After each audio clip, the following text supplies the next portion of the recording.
Oh, okay, guys. Whoops, we're not on the right start.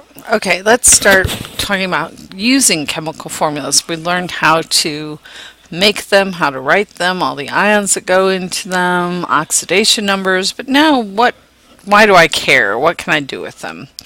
Well, formula masses you've already learned, and that's where the formula is the sum of any molecule, formula unit, or ion is the sum of the average atomic masses of all the atoms, and it's represented in the formula.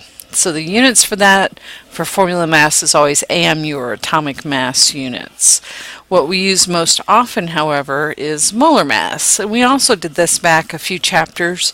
The mass for 1 mole of the substance, and you calculate the same as you would for formula mass. You add up all the elements represented in the formula.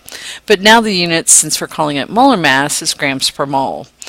And like we did before, you're going to use your roadmap. If I were to give you mass, then you could convert to moles using molar mass. And these aren't lined up exactly, sorry. If I gave you moles and I wanted you to go to atoms, you would use Avogadro's number and the reverse, or we could go all the way from mass to atoms or atoms to mass using both Avogadro's number and formula mass.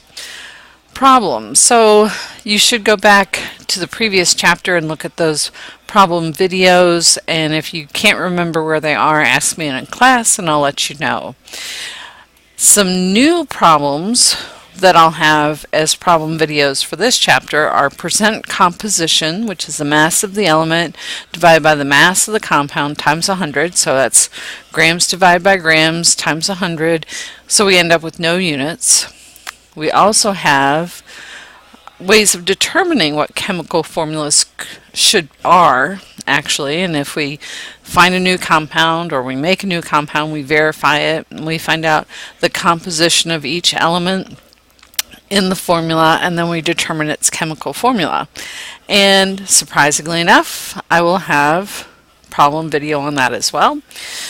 Empirical formula definition is the lowest whole number ratio of the elements present in the compound, and you calculate that either from percent mass information or from sample data, and so of course you'll have to look at the problem video for that.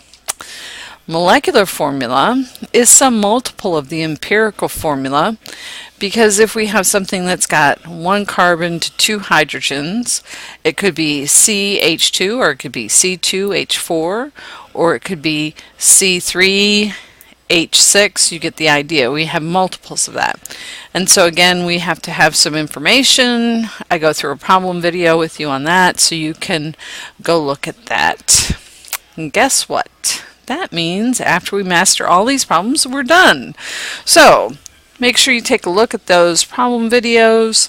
Of course, your worksheets will be multiples of doing those problems, and we'll have lots of time in class for extra questions. So anyway, thanks. Bye.